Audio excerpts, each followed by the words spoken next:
You spent $1 million teaching those scopes to think, the old man said quietly, but you forgot to teach the shooters how to see.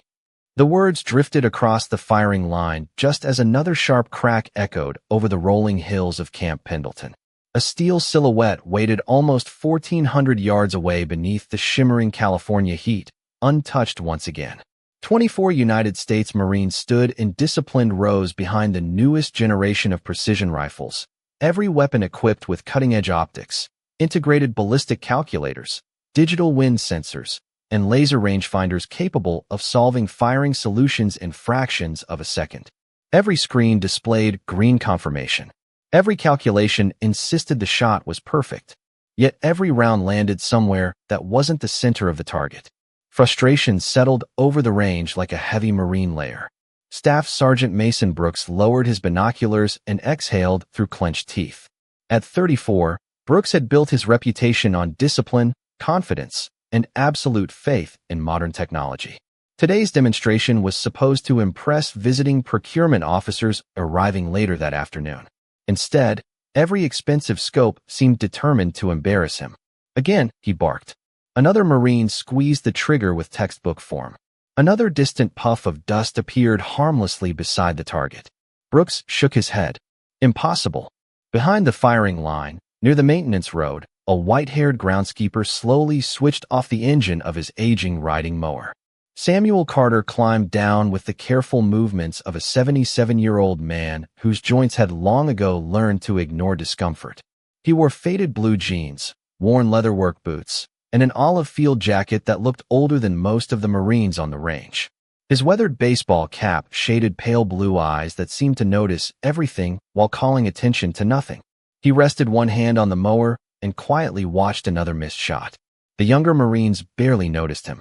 To them, he was simply the elderly civilian who kept the grass trimmed around the training facilities. Brooks noticed. Unfortunately, not for the right reason. He strode toward the old man with controlled irritation. "Sir, this is an active sniper qualification range." His voice carried the crisp authority of someone accustomed to immediate obedience. "You'll need to move farther back." Sam nodded politely, but didn't take a single step.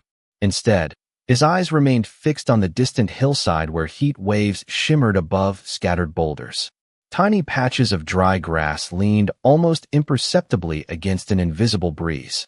High overhead, a hawk circled without flapping its wings. "The wind changed," Sam said calmly. Brooks folded his arms. "No, it didn't." He gestured toward a sophisticated weather station mounted beside the firing line. "Our instruments update every 2 seconds." Sam looked at the display for only a heartbeat before returning his attention to the valley beyond the targets. "Your instruments are measuring the wind here." Brooks almost laughed. Around them, several Marines exchanged amused glances. One lance corporal nudged another with a grin. "Guess the grass guy knows something our engineers don't." A ripple of restrained chuckles spread through the line. Sam didn't react. His expression remained as steady as the hills themselves. Brooks pointed toward the maintenance road. "I appreciate the concern, sir, but these optics cost more than your truck. I think we'll trust them." The old man smiled faintly, not offended, not defensive, almost sympathetic. His gaze drifted once more across the valley where sunlight danced above layers of invisible air that no digital screen seemed willing to acknowledge. Then, almost to himself, he whispered, "That's exactly what worries me." The laughter lingered for only a few seconds before another command snapped across the firing line. Staff Sergeant Mason Brooks ordered the next shooter into position, determined to prove that experience from another era had no place on a modern Marine range. The young corporal settled behind his precision rifle with practiced confidence. Every movement followed the manual exactly. He checked the digital reticle, confirmed the laser range, verified the atmospheric readings, and waited for the green indicator that promised the solution was mathematically perfect. The rifle rested motionless on its bipod. His breathing slowed. The trigger broke with disciplined precision. Far across the valley, another small cloud of pale dust bloomed just inches away from the steel silhouette. Close enough to frustrate everyone. Not close enough to count. Brooks stared through his spotting scope in disbelief. Every electronic display insisted the correction should have been flawless. Every number agreed with every other number. Yet reality refused to cooperate. Around the line, the Marines shifted uneasily. They had trusted these optics from the first day they were issued. During classroom instruction, the engineers had explained that the integrated systems removed nearly every variable from long-distance shooting. Wind speed, temperature, humidity, barometric pressure, incline, and distance all disappeared behind sophisticated algorithms. The shooters simply had to execute proper fundamentals. At least that was the promise. Brooks lowered the spotting scope with visible irritation. Run diagnostics again. Within moments, technicians connected rugged tablets to several rifles. Green status bars appeared across every screen. Software confirmed calibration. Sensors reported normal operation. Battery levels were full. Optical alignment remained perfect. There were no warning lights. No hardware failures. No explanation. Samuel Carter quietly watched from beside his mower without speaking. His weathered face revealed neither satisfaction nor amusement. Instead, he looked almost disappointed, as though he had hoped the equipment would succeed. A young lance corporal noticed him still standing there and smirked. "Sir, maybe the grass grows straighter than we shoot." A few Marines laughed again. Sam simply smiled with gentle patience. "Grass usually tells the truth," he answered. The remark earned puzzled expressions. Brooks shook his head. "Listen, Mr. Carter. We appreciate colorful advice, but this range is built on measurable data. We do not guess." Sam slowly removed an old leather case from the storage compartment mounted behind the mower seat. The leather had faded almost gray after decades beneath sun and rain. Every corner was softened by countless years of careful use. One of the Marines noticed it immediately. "What is that?" Sam unfastened the worn brass clasp and lifted out an aging spotting scope wrapped inside a clean cotton cloth. The black finish had long ago faded around the edges. Tiny scratches covered the metal body. The rubber eyepiece showed the smooth shine that only years of handling could create. There was nothing impressive about it. No digital display. No electronic controls. No battery compartment. It looked more like something displayed inside a museum than equipment meant for an active Marine range. The lance corporal chuckled. "That thing probably remembers Elvis." Another Marine leaned closer. "Does it even zoom?" Sam carefully brushed an invisible speck of dust from the lens with the edge of his handkerchief. His movements carried the quiet respect someone might reserve for an old family photograph. Brooks glanced at the antique scope before looking back toward the sophisticated optics lining his firing line. The contrast could not have been greater. Carbon fiber stocks and advanced electronics stood beside weathered steel and worn glass. One represented the future. The other seemed trapped in the past. Brooks folded his arms once more. "I hope you are not about to tell me that Relic can outperform equipment developed by the best engineers in the country." Sam looked through the old spotting scope for several silent seconds before lowering it again. His eyes remained fixed on the shimmering valley beyond the targets. "No," he answered softly. "The glass is not better. It simply reminds me where I should be looking."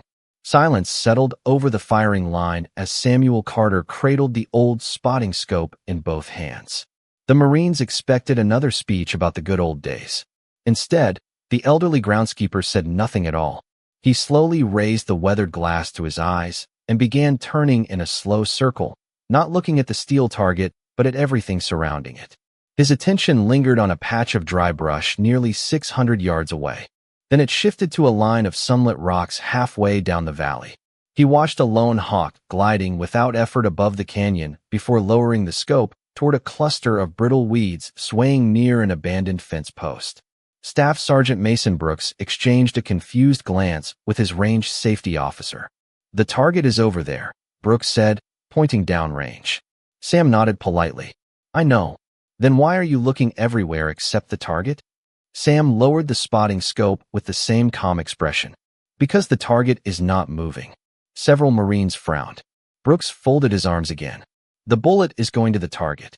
"No," Sam answered softly. "The bullet is traveling through everything between here and the target."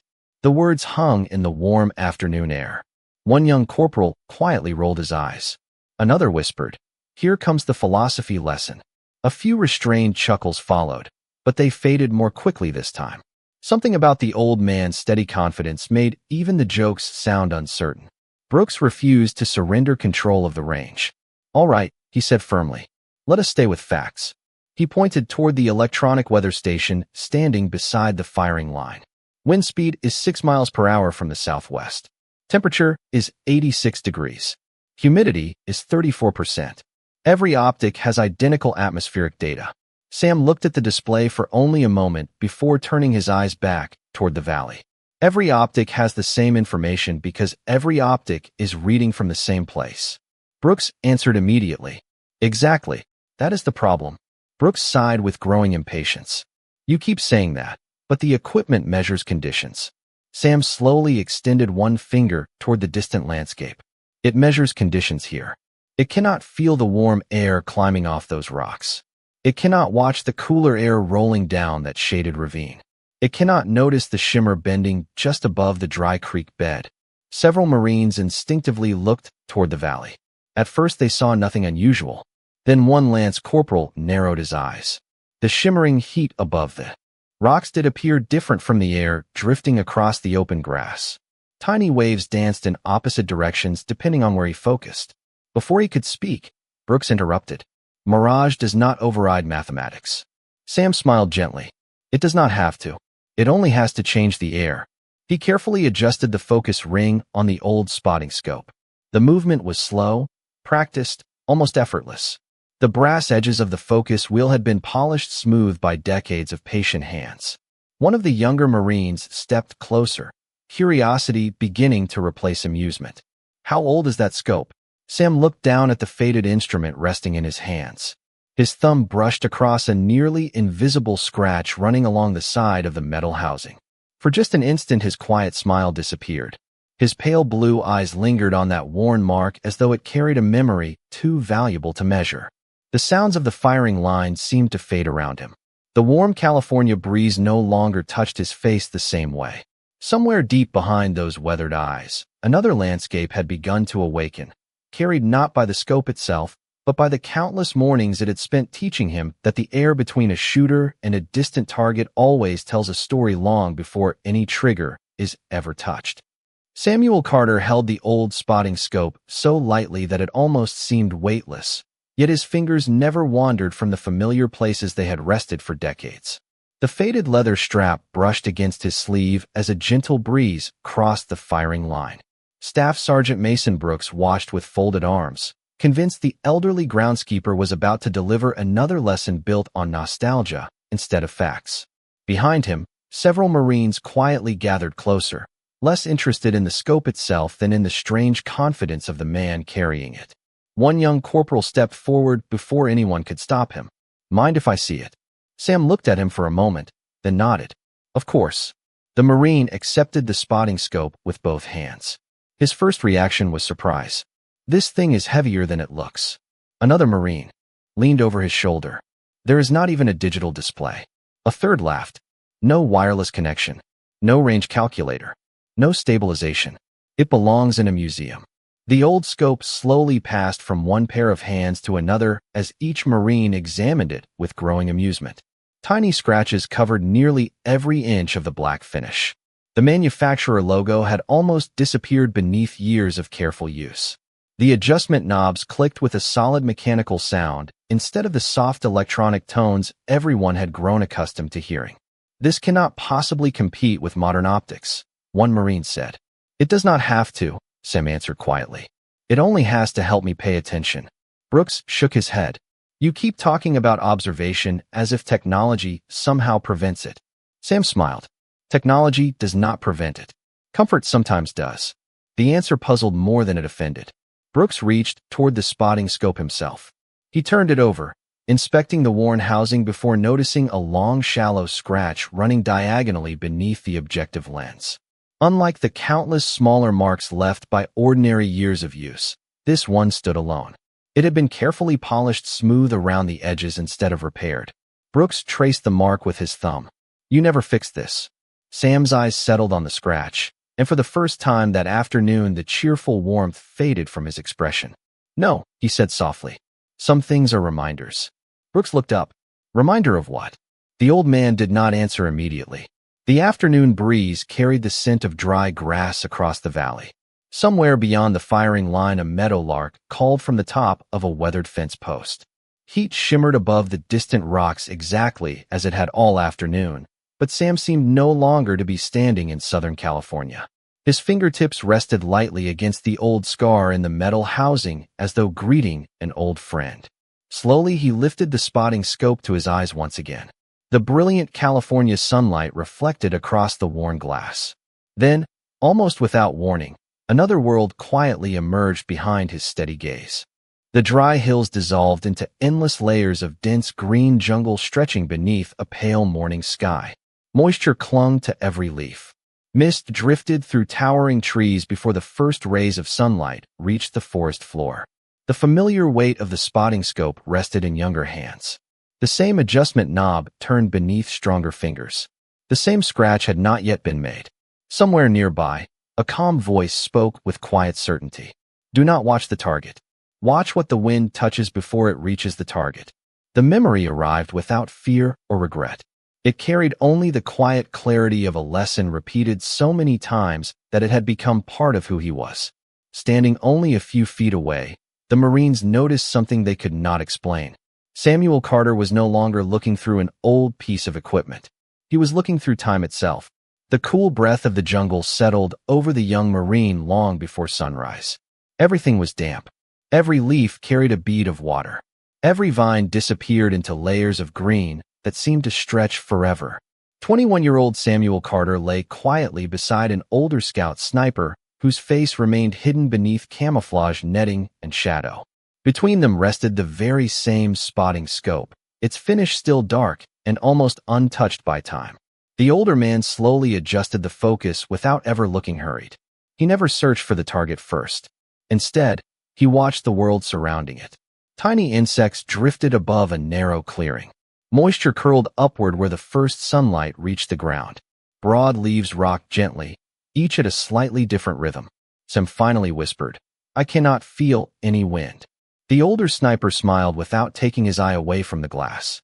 "That is because you are feeling where you are. Your bullet will never stay here." Sam frowned thoughtfully. "Then where should I look?" The answer came so quietly, it almost blended into the morning bird song. "Look where the air changes its mind." Those words stayed with him. Minute after minute, the lesson continued without a single shot. The older sniper pointed toward a branch nearly 800 yards away. "See that leaf?" Sam nodded. "Now watch the grass beneath it." The grass leaned east. The leaf drifted west. Higher above them, thin mist climbed slowly upward, while lower along the forest floor a cooler current slid silently between tree roots. Every layer of air carried its own story. Every story changed the path of anything traveling through it. "Machines measure one place," the instructor said. "Nature writes thousands of answers at the same time." Sam remained completely still, allowing his breathing to settle into the quiet rhythm of the forest itself. For the first time, he understood that patience was not simply waiting. Patience was observation. Every second revealed something new to the shooter willing to notice it. Hours passed before the instructor finally nodded toward the distant clearing. "Now tell me what you see." Sam never mentioned the target. Instead, he described the shifting mist, the warmth climbing from sunlit rocks, the insects changing direction above the grass, and the shadows stretching unevenly beneath the trees. The older Marine lowered the spotting scope and smiled with quiet satisfaction. "Now you are finally seeing the same battlefield your bullet will travel through." He carefully placed one weathered hand on the spotting scope before passing it to Sam. "This glass is only a window. Never mistake the window for the lesson." As Sam accepted the instrument, the instructor added one final sentence that would remain with him for the rest of his life. "Someday they will build computers faster than any man alive. They will calculate numbers beyond imagination. But if those numbers come from someone who has forgotten how to observe, they will only become expensive ways to make the wrong decision."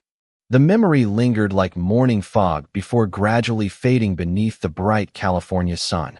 The humid jungle dissolved into dry hills and shimmering heat. Samuel Carter lowered the old spotting scope with slow, deliberate hands.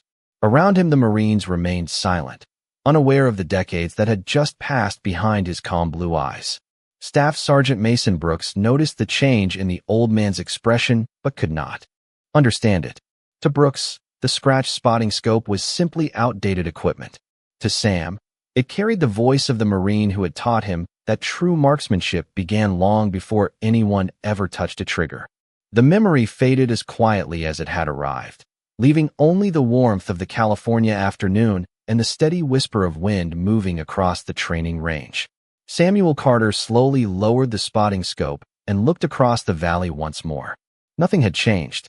The same rocks reflected the afternoon sun.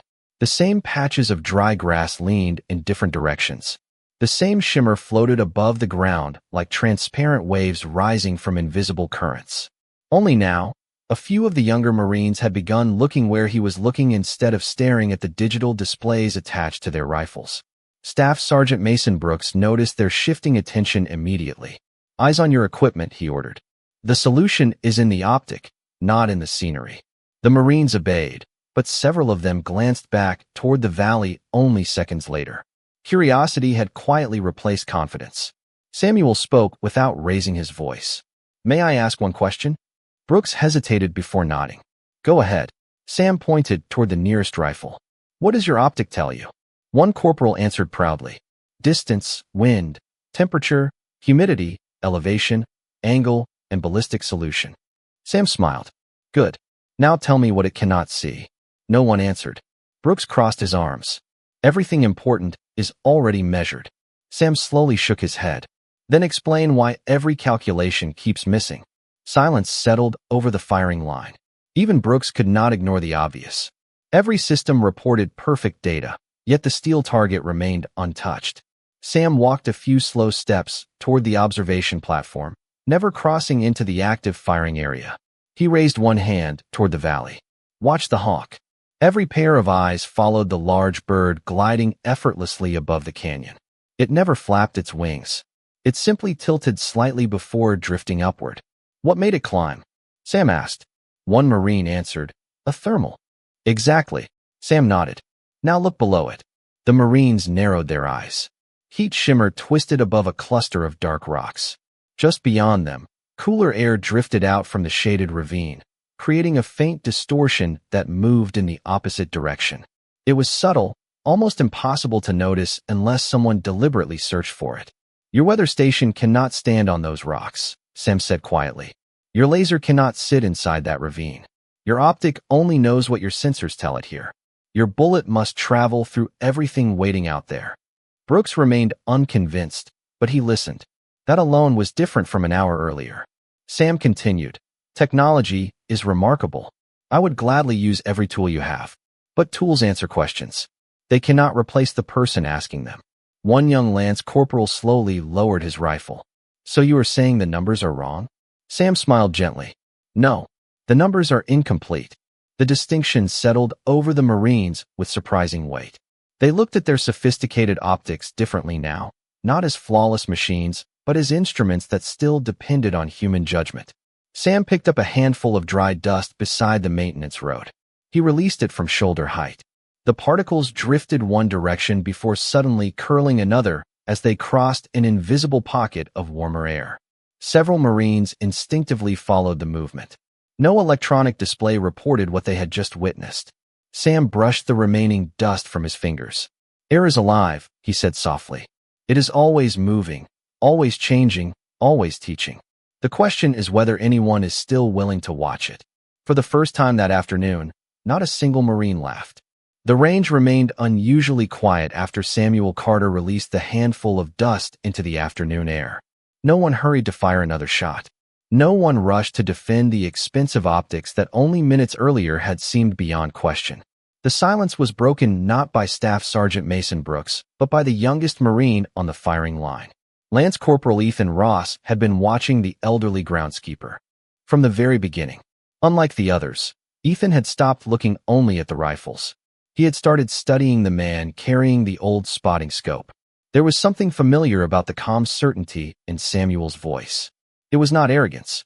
It was not pride. It sounded like someone repeating lessons learned long before anyone on this range had been born. Ethan quietly stepped away from the firing line while Brooks remained occupied discussing calibration reports with the range technicians. Pulling a government-issued tablet from his equipment bag, Ethan opened the internal personnel archive. He typed the name he had noticed stitched onto the faded work jacket. Samuel Carter. Hundreds of results appeared. Grounds maintenance records, civilian contractor files, equipment access logs. Nothing unusual. Ethan frowned and refined the search using age and former military service. The screen paused for several seconds before a new record appeared. Access restricted. Former United States Marine Corps. Ethan blinked. Civilian maintenance workers rarely carried restricted military archives. Curious now, he entered his security credentials and requested additional authorization through the range network. The loading icon spun slowly before another page unlocked. Most of the document remained blacked out, but several lines were still visible. United States Marine Corps Scout Sniper Program. Instructor Evaluation Division. Long-Range Observation Doctrine. Archive Training Consultant. Ethan felt his heartbeat quicken. He quietly scrolled farther. Nearly every operational detail had been removed, yet one sentence remained untouched. Instructional material incorporated into multiple generations of Marine marksmanship curriculum. Ethan looked up from the tablet towards Samuel Carter, standing peacefully beside the old mower. The elderly man who had been trimming grass around the range for years was somehow connected to the very principles every Marine sniper still studied. Ethan searched again. Another restricted reference appeared, this time attached to an aging photograph that had survived decades of digital conversions. The image showed a much younger Samuel standing beside several Marine instructors on a windswept training range. Their uniforms belonged to another generation, but their expressions carried the same quiet professionalism Ethan recognized in veteran instructors today. Before he could examine the file further, the screen displayed authorization required. Contact Command Administrator. Ethan hesitated. He knew bypassing additional security would violate procedure. Instead, he reached for his radio, then stopped himself. This conversation did not belong on an open channel. Slipping his phone from his pocket, he walked several yards away until the sounds of the firing line faded behind him. He opened the contact list and selected the Range Operations Office. After a brief pause, a calm administrative voice answered. Range Operations. Ethan lowered his voice instinctively. This is Lance Corporal Ethan Ross at Bravo Precision Range. I believe there may be someone here Command should know about. There was a brief silence before the administrator responded. Who is the individual? Ethan looked across the firing line once more. Samuel Carter was still studying the distant hills instead of the Marines watching him. His name is Samuel Carter, Ethan replied carefully. The line became completely silent. Then the administrator spoke again, this time with a noticeably different tone. Repeat that name. Ethan did. Keyboard clicks echoed faintly through the phone before another long pause followed. When the voice finally returned, all trace of routine administration had disappeared. Lance Corporal Ross, remain exactly where you are. Do not allow Mr. Carter to leave the range. Command will be notified immediately. Less than 3 minutes after the call ended, the quiet rhythm of the firing range changed in ways that no electronic sensor could have predicted. Staff Sergeant Mason Brooks was still reviewing ballistic logs with his technicians when a military utility vehicle appeared at the far end of the access road, moving much faster than routine traffic ever did inside the training area. Dust rolled behind its tires as it came to a precise stop beside the operations shelter. A lieutenant colonel stepped out before the engine had fully settled. His uniform was immaculate, yet his expression carried none of the calm authority Brooks expected from senior leadership during a scheduled demonstration. Instead, the officer walked directly toward Lance Corporal Ethan Ross. Where is he? He asked without introduction.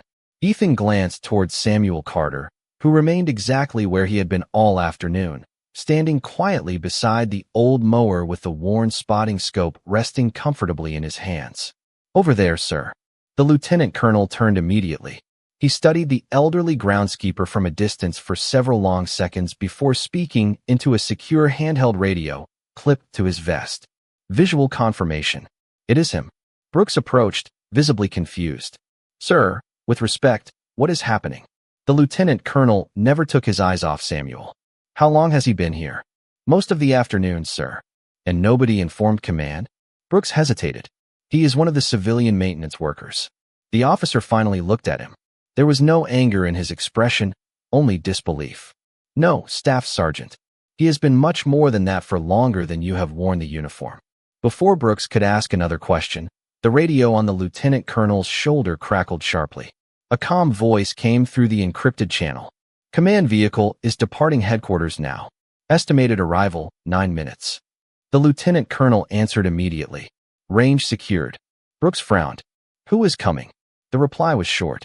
Major General Daniel Hayes. Every Marine within earshot instinctively straightened. A 2-star general did not interrupt his schedule to visit an ordinary qualification range without extraordinary reason. Word spread quietly down the firing line. Conversations disappeared. Technicians stopped working. Even the visiting procurement representatives who had just arrived near the observation tower sensed that something significant was unfolding. Through it all, Samuel Carter remained exactly the same. He gently wiped a fingerprint from the old spotting scope before placing it back inside the faded leather case.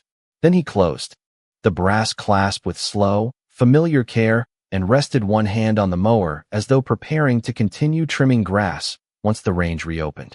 Ethan watched him with growing respect. The old man did not seem excited.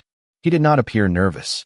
He behaved as though every minute of the afternoon had unfolded exactly as he expected. Several minutes later, the distant rhythm of approaching rotor blades drifted across the valley. Every head turned toward the western ridgeline. A dark military helicopter appeared above the hills before descending toward the landing zone beyond the range offices.